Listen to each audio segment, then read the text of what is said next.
Hi, I'm Zaakirah, and I am the host of the See Life Different podcast. This podcast is perfect for you if you are ready to step outside of your comfort zone. This podcast will inspire you, empower you, and educate you on how to see life differently, whether it's in your business or in your personal life. I am a cancer survivor, brand cultivating strategist, author, and world traveler. Let's get into it.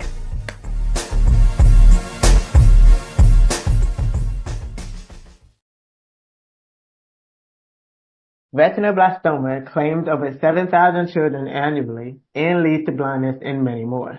In developing countries such as the U.S., the survival rate exceeds 96%. However, most children still suffer from varying degrees of vision impairment, hearing impairment, and other secondary conditions. The global impact of retinoblastoma extends beyond the affected children and extends to their families and their loved ones, as well as the survivors. It results in emotional trauma, PTSD, survivor's remorse, you name it. Today, we talk to Leia Hunt, who is a two-time unilateral retinoblastoma survivor and the founder of Leia's Kids, helping families battling all kinds of childhood cancer. Despite undergoing 26 surgeries and losing vision in one eye, Leia's resilience has propelled to advocate tirelessly for pediatric cancer awareness. Through her nonprofit, she offers financial assistance, emotional support, and joyful experiences, transforming her personal story from a book to a TEDx talk to anything else happening. She also worked on the state and federal advocacy level, contributing to significant policy changes in raising awareness for pediatric cancer funding. Not many people know about it. Not many people may have seen the video, but we met in person in Hawaii, of all places, at the One Retinoblastoma World Conference. Adult Survivors panel. And now Leia shares her cancer story. So I was diagnosed in the early 2000s with retinoblastoma unilateral. And so from them diagnosing me with retinoblastoma and seeing the tumor in my left eye, I immediately started chemotherapy. So we did about 5 to 6 rounds of chemotherapy, and that wasn't working. And then through that time, we were having surgeries to see what was happening behind the eye and to really get in there and get a better look. And then I also did radiation. Then the cancer went away, but I had a quick relapse. Within 6 to 12 months, I relapsed again after about 1.5 years of treatment, and we continued the fight. And at one point, they put a radioactive isotope on my left eye, and I was in isolation for about 7 days. And that isotope sat on there, and it did 2 things. It did a good and a bad. It took the cells, so the cancer cells started dying out. It took the complete vision in my left eye from that treatment plan. And that came slowly after the isotope was removed, week after week. I kept telling my mom I could see a little bit less and a little bit less. And then one day I woke up and I just couldn't see anything out of my left eye. But since then, I started the journey of remission. And after 5 years, I claimed survivorship. And ever since then, I am cancer free, but I don't see out of my left eye.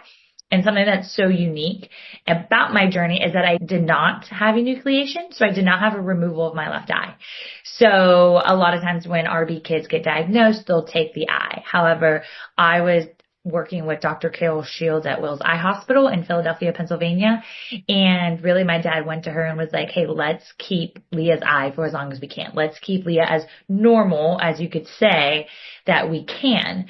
And at that point, that was not very common in an RB child doing chemo and everything. Normally you just remove the bad cells and get a prosthetic and you keep going. But for me, I did the chemo, I did the radiation, I did the surgeries, and I got to keep the eye. And so to this day, I do not have a prosthetic.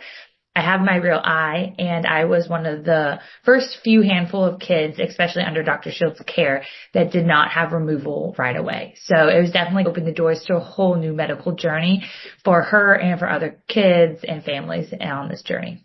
We are talking to one adult survivor named Grace Padilla. She is a unilateral retinoblastoma survivor and a neuroscience Ph.D. candidate at the University of California, San Diego.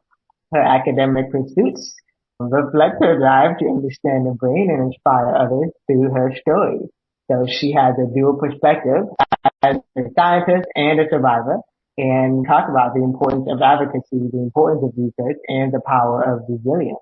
I think just being surrounded by doctors a lot as a kid I thought that they were amazing and they saved lives, and I thought that was really cool. And as I was in high school, I started getting more interested in science. So I took an anatomy and physiology course, and I thought I was just so excited about it. And I think I want to be a medical doctor. And then I took this really cool summer opportunity. It was a week-long camp called Summer Scrubs. It's hosted through the University of Arizona's Phoenix Medical Campus. But you basically, high schoolers get to go and learn a bunch about being a doctor. And I thought it was really cool, and I met a lot of really cool people there. But I think I left it being, I don't know if this is for me, but I was still really passionate about science and the body and understanding that. And I wasn't totally sure, but I kept the option open as I went to college, and my major was in neuroscience. And then I started doing research basically there. And when I was learning about the brain in my introductory neuroscience course, is plastic, meaning that it can change a lot and it's really malleable, and it'll learn to adapt so that it's using the brain in better ways. So for example, if you're blind, you don't have as much areas in the brain dedicated to visual processing, but those areas will be commandeered by other processing, or different parts of the brain will use those neurons for different things and change it.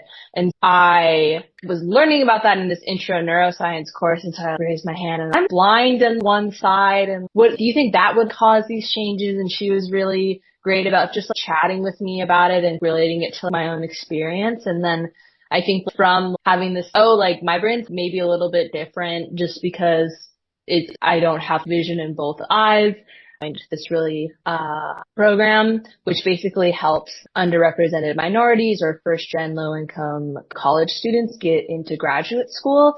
So I applied for that and got in, and was doing research at the time. And then during my senior year of college, then applied for Ph.D. programs. And I was excited about applying to Ph.D. programs. I was really excited to keep on asking questions about the brain. I don't know what's going on here. There's so much to know. And so, after that whole process, I ended up going to the University of California, San Diego. I'm in their neurosciences graduate program now. And so that's where I've been for the last 5 years. And my work isn't super related to retinoblastoma now. I think so much just served as a jumping off point for being interested in the body and medicine, and then transitioning that into research and understanding how we work and why we work the way we do. But now my work more so involves understanding how the nervous system generates these persistent responses to brief stimuli.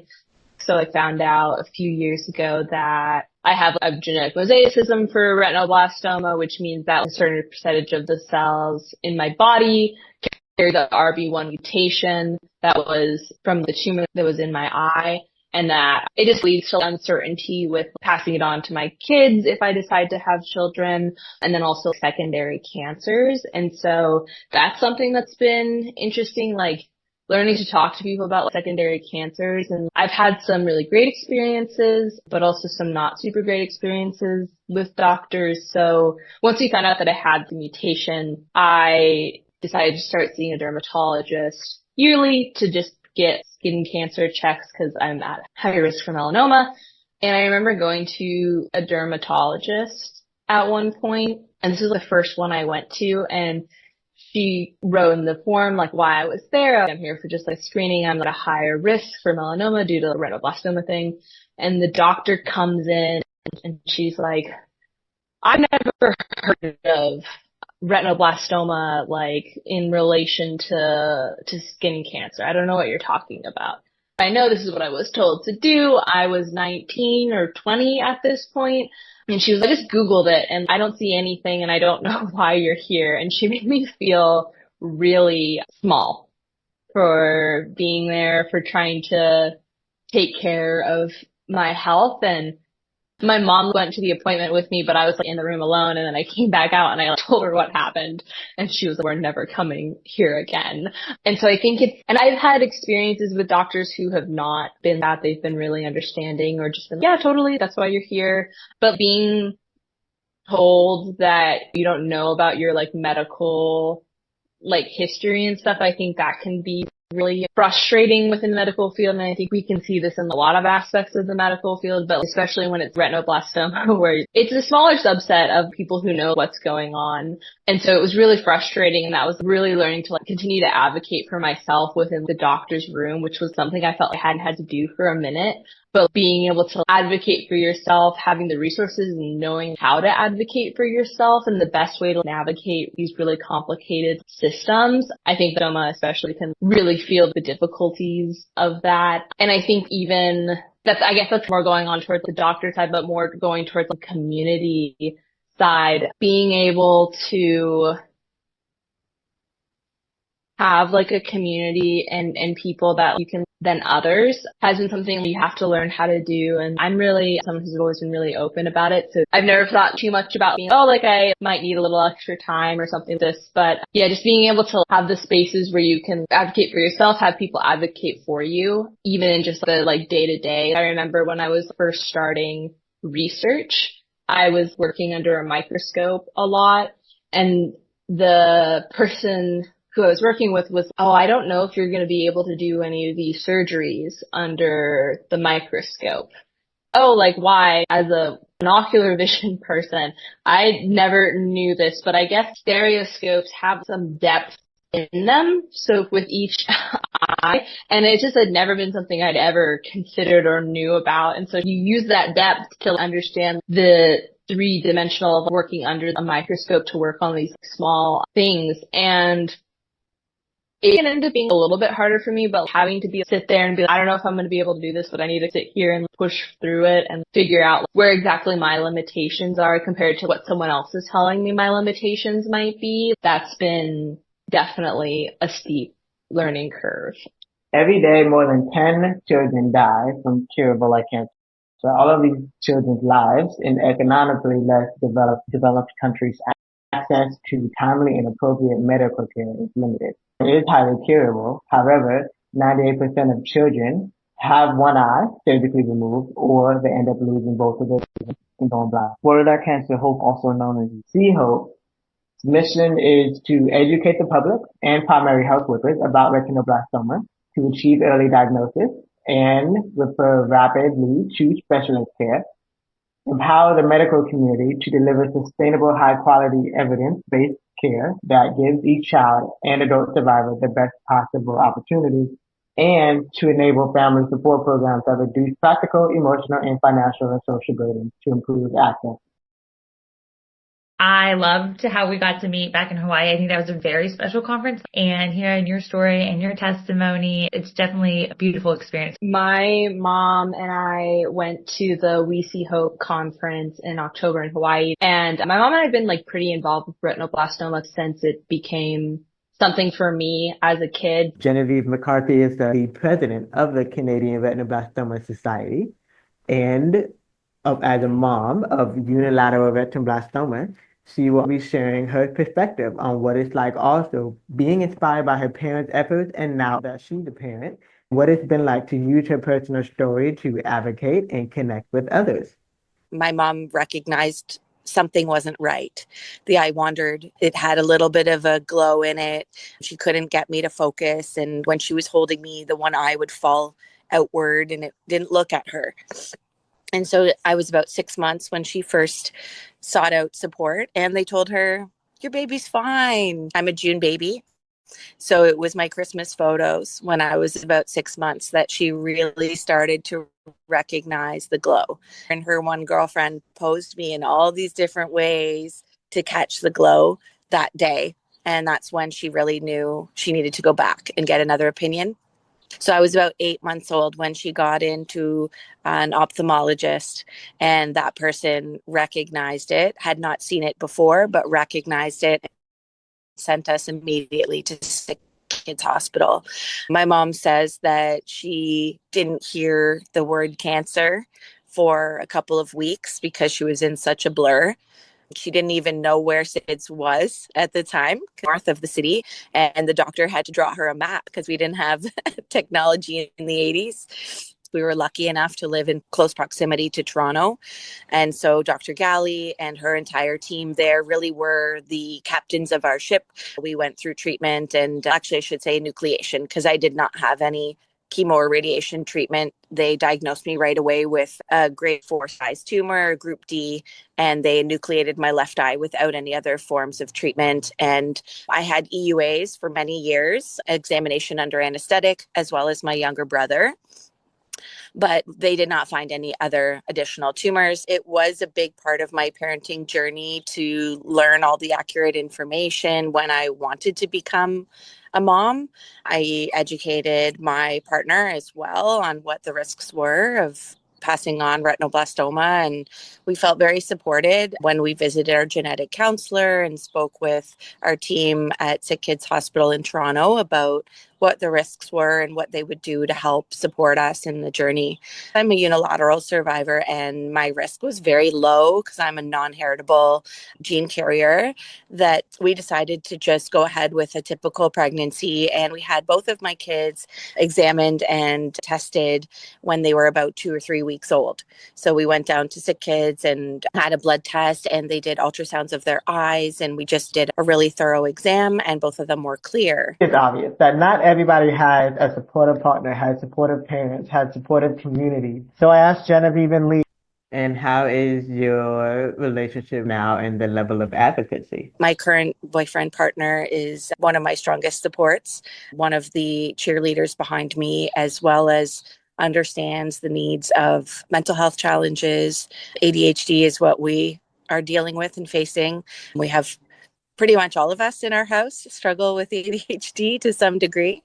So we empathize with each other, we support. And he was very instrumental in helping me to build confidence in wearing the gold eye. It took me 40 years to get the gold eye or get a fun eye in general, but he was very instrumental in helping me to build that confidence and change the narrative is the way that I describe it. There's a very unique thing when you've grown up in the cancer world, but then you have a foundation in the cancer world and your entire life is eat, sleeping, and breathing cancer in some form, to then have someone step into that world with you. And I think it takes a very strong man or a woman to really walk in and say, hey, I'm going to openly walk through this cancer journey with you and with other families. One of our real conversations was to be like, hey, these are my side effects. Hey, I don't know if my kids are going to have cancer. Just want you to know that's a reality. I don't know what fertility looks like, but that's a reality too. But he has really stepped in and now is a huge advocate for pediatric cancer alongside me and the foundation. So it's definitely been a very special journey to now have a best friend advocating and working alongside of you. Grace and Genevieve share how their mothers became advocates and how they followed in their footsteps. Meanwhile, Leah offers insights on how anyone can step into the role of an advocate. May is Mental Health Awareness Month, and Silence the Shame is on a mission to empower and educate communities on mental health and wellness. To learn more about the organization, visit their website, silencetheshame.com. Subscribe to the Silence the Shame podcast. Also, check out and subscribe to Silence the Shame TV on YouTube to see past community conversations, webinars, and more. To show your support, please consider donating by texting SILENCE to 707070 or at silencetheshame.com. Know the Glow is a global initiative dedicated to eliminating preventable childhood blindness. Their mission focuses on raising awareness about the glow, a potential indicator for over 20 eye diseases, and promoting early detection to prevent blindness. They achieve this through digital campaigns, resources, storytelling, ambassadors, and support programs. The organization also connects families to local care and engages volunteers. The Canadian Retinoblastoma Society is a charity dedicated to supporting Canadians affected by retinoblastoma. Founded in the early 2000s, it provides education, advocacy, and peer support to individuals and families impacted by the condition. Guided by the values of REACT, relevance, empowerment, accessibility, community orientation, and trust, it makes sure that everyone who is affected by retinoblastoma in Canada is supported. I've been involved in the Retinoblastoma Society pretty much since I was a kid. My mom recognized when I was diagnosed that she was seeking support and that there really was a lack of specific support for pediatric cancers. When she reached out to the Canadian Cancer Society, they pretty much told her, kids don't get cancer. We don't work with the children. And this was in 85. So you have to keep in context that things were very different. She reached out to the CNIB for support. However, I wasn't blind. I had lost one eye, but I was still very visual. And so they really didn't have resources for her. So anywhere she tried to go, they told her, you don't fit in our box. So she created her own box. And so when we were at Sick Kids, and she would look around the waiting room and ask other families, did your child have RB? Can we connect? And so she started exchanging phone numbers with a lot of people and started what she called the Retinoblastoma Family Association. And so for many years in the 80s and 90s, we did fundraising events. She did newsletters. They had a telephone tree where they would call each other and support each other. And the whole premise was really around peer support for families to connect with each other and know that they weren't alone in this RB journey. We were lucky enough to have Dr. Brenda's support as well. So she used to come to a lot of events. She would be up at the head table during fundraisers. She would put her name and her face out there for us to use to encourage people to be involved. And she would attend a lot of our family picnics and fundraisers to be a part of those events. So it was really an important draw for us. And I think it establishes that real strong feeling of family when your primary caregiver comes and you can sit and break bread or have a coffee or a glass of wine with that person and feel more comfortable and more supported when you see them back in the hospital. I think it creates a real important piece around us connecting as a community. So we did many of those activities and events for many years. I became a public speaker for the Terry Fox Foundation. We did a lot. So it was natural for me in my teenage years and when I went to university to push away from the community. I didn't want to identify as different. I didn't want to focus on my RB. So I moved on and focused on being a young adult, and I wasn't as involved at that time. When I finished university and I had my own family, RB became relevant in my life again, becoming a parent. And it was then that our current president at the time, Catherine Ramsey, passed away, unfortunately. And so it was about early 2000, I had slowed down and it was a little bit quieter in the society. And another board member came to me and asked if I would be interested in contributing again. And so in 2020, just after the chaos of COVID had started, for the presidency and led from ground zero group. We didn't have a very robust board at the time, and we've refilled us up. And 5 years later, we have currently 6 members on our board. I was a Make-A-Wish kid, and so I was able to get a play set, which was awesome. And my mom got really involved in helping kids through Make-A-Wish. And then that was in California. And then when we moved to Arizona when I was about 7, there was this organization called Retinoblastoma of Arizona, started by Colleen Crowley. And my mom, I think they got in contact, and then we started going to those events. And then all of a sudden, 10 years later, my mom was the president of the Retinoblastoma of Arizona. And so we stayed really involved from a really young age, and it's been really cool. If you want to join in on advocacy, start in your town. Start with your friends, your family, your community. Go from there. Start with a proclamation in September for Childhood Cancer Awareness Month. Just email your mayor. It's very simple. And go from there. And you'll see. You'll see the next step will be on the horizon, and from there you'll continue to grow.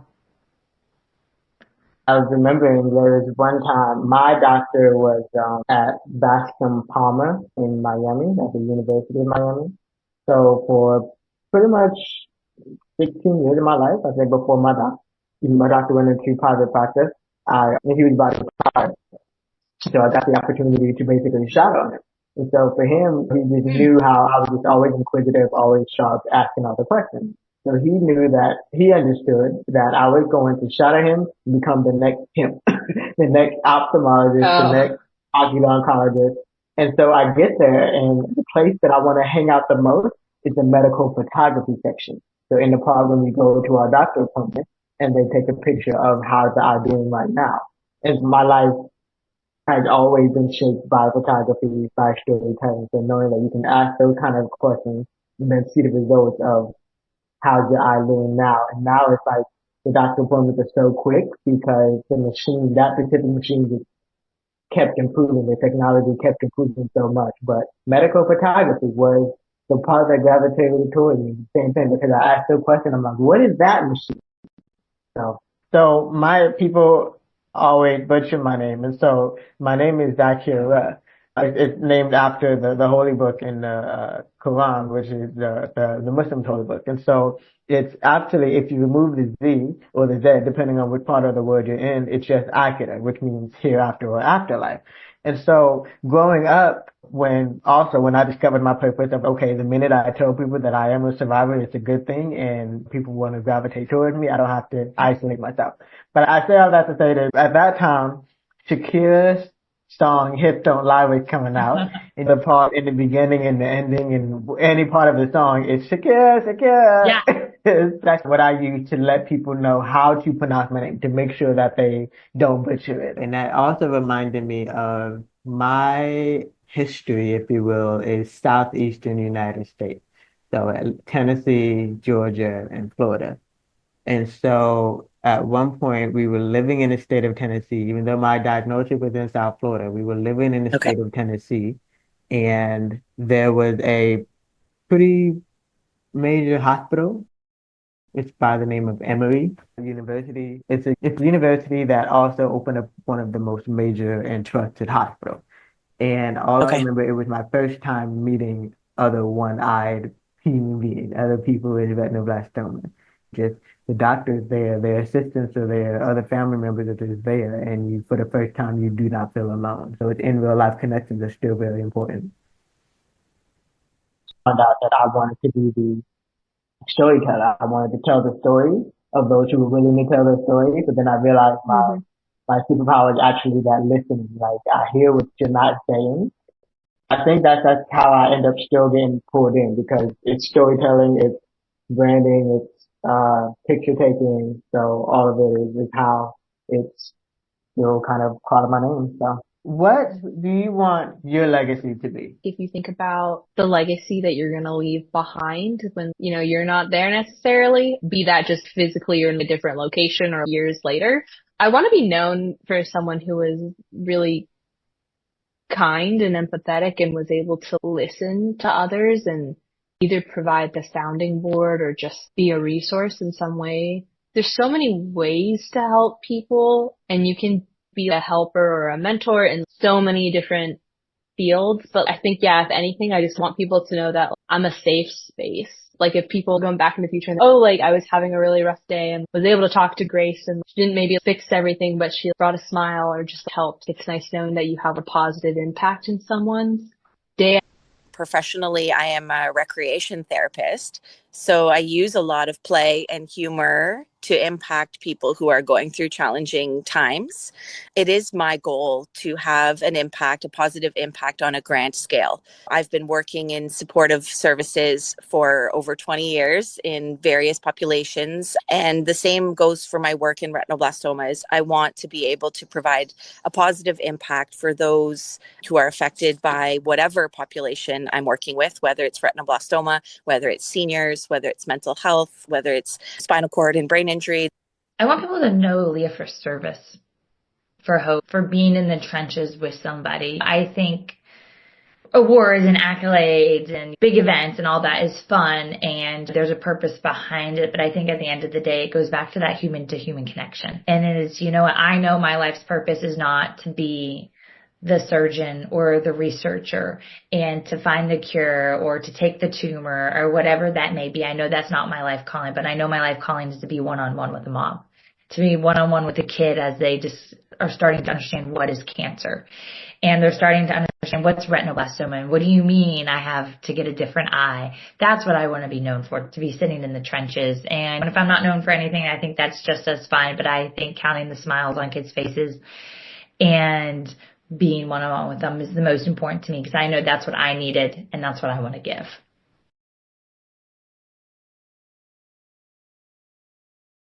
What ways are you going to continue to see life through a different lens when it comes to all childhood cancers? My journey is to be with the families that we serve, but then also advocating on the state and federal and really showing kids that they are amazing, even if they don't feel good, even if they look a little bit different. And I think that's my mission and that's my purpose, and that's how I see life through a different lens. And for me, that's what I'm called to do right now. And until I'm pointed in another direction and somewhere else to serve, I'm going to keep it on. And so really seeing life through the lens of a little kid and then helping that little kid in the midst of it. We're pushing ahead right now in research. So I think there are more and more opportunities for kids not to be losing eyes. And there's more and more sight being saved. So the future of retinoblastoma, I think, is very bright. But I don't want to downplay the need for that peer support still, that need for connection and sharing them stories, even though we might be as impacted physically. It's a lifetime journey. So even though it was pediatric or childhood cancer, me in the past, and I'm over it now, it's every day. It's every moment. It's always at the forefront of my mind that I'm thinking, especially because I do have a prosthetic that doesn't move. So I'm always mindful of my posture. And so some of those things are ingrained in me to be mindful of. And I think it's important that we support our kids and be there to create community so that they know that they're not alone in some of those feelings. What are some other resources you have for those who are not affected by retinoblastoma but want to learn and further understand and make those dots? And then they've made the connection, they've seen the glow, and now they just want to know what next. I started the Leah's Kids Foundation, and we're a 501c3 nonprofit, and we serve families all over the U.S. with any type of cancer health retreats, financial grants, family dream parties, resources, advocating, books, whatever that may be. But I would never have founded Leah's Kids if it wasn't for my own journey and my own cross. And if it wasn't for that hardship that I went through, then something beautiful like the foundation could not have been born. We do our mental health retreats for our teens and our young adults, ages 16 to 26. And we take them on retreats and we talk about fertility. We talk about hair loss. We talk about maybe having an amputee. We talk about going from a minor's insurance with your parents to your own insurance. You can find the foundation and myself on all social media platforms, from Instagram to LinkedIn, Facebook. We have a website. You can follow me personally at Leia Hunt. It's Leia, just like Princess Leia from Star Wars, but it's said. And then you can find the foundation at Leah's_kids. And happy to chat. Feel free to email me. Go on our website, leahskids.org. There are a ton of great organizations. Know the Glow, they're wonderful. They're doing a lot in terms of advocacy around the world, and they have some very valid information on eye glow diseases, not just retinoblastoma. Of course, I might be slightly biased, but I do feel that the Canadian Retinoblastoma Research Advisory Board, their acronym is CRAB. They do also have some extremely valid blogs and content on their website as well. And they're most special because the patients lead the direction of research within that organization. So we have a say of where we see research going. And we, as a Canadian organization, have directed and piloted the priorities within retinoblastoma research. I would highlight We See Hope, because they also do an amazing job. They have an American chapter and they have a Canadian chapter, and I believe that they have a European chapter as well. And Marissa does a great job of spreading valid and trusted information, as well as her personal stories and personal stories of other people. She highlights excellent doctors and people doing good work within this space. So I think there are a lot of good resources out there, but it's important to be careful because Dr. Google is not always correct. And it can be very frightening to go down those rabbit holes of what other people have experienced, as well as social media can be a difficult place to turn to for support because we're a very rare and small group and not everyone understands and not everyone's story is the same. And so you may find some negativity or some opinions within social media that don't come from medical doctors, that don't come from valid sources. So be mindful if you turn to social media or to Google searches. It's extremely important to involve the child life department within your hospital or as an external service. I wish that there was a child life specialist in my life in the 80s and 90s because I came away with some self-esteem challenges, as many kids do, that I definitely could have used some good conversations and some coping strategies and tools that I see now. There's no harm in reaching out to some external services and making sure that you take care of yourself as a parent, because this is a tough journey and it's not a short-term journey. And I love the quote by Mother Teresa. She says, do great things with small deeds. And it's just those tiny little things that can build and build. So take that first step, whether that's writing a post on Facebook. Maybe that's buying a childhood cancer t-shirt. Maybe that's just saying a kid's name or doing something in honor of a kid.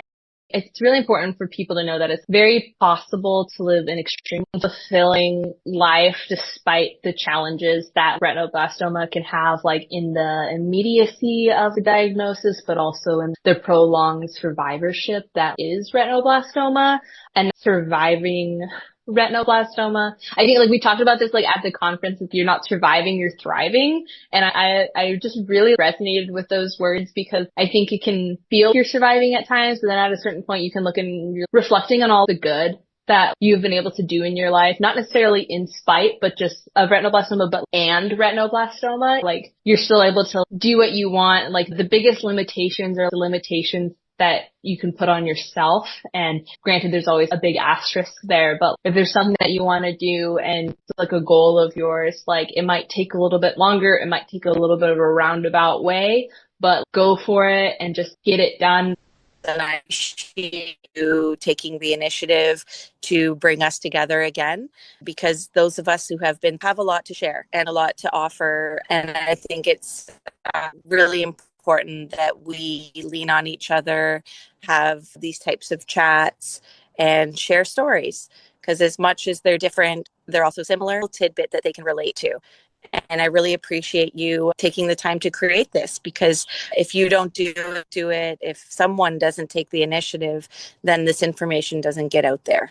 And so I really appreciate you doing this. I am so thankful for you and your amazing story and your courageous and boldness. So you're amazing. Thank you so much for organizing this. I'm glad we were able to make it work. I think it's awesome how involved you are. You're so close and on the nose with everything related to retinoblastoma and what's happening now.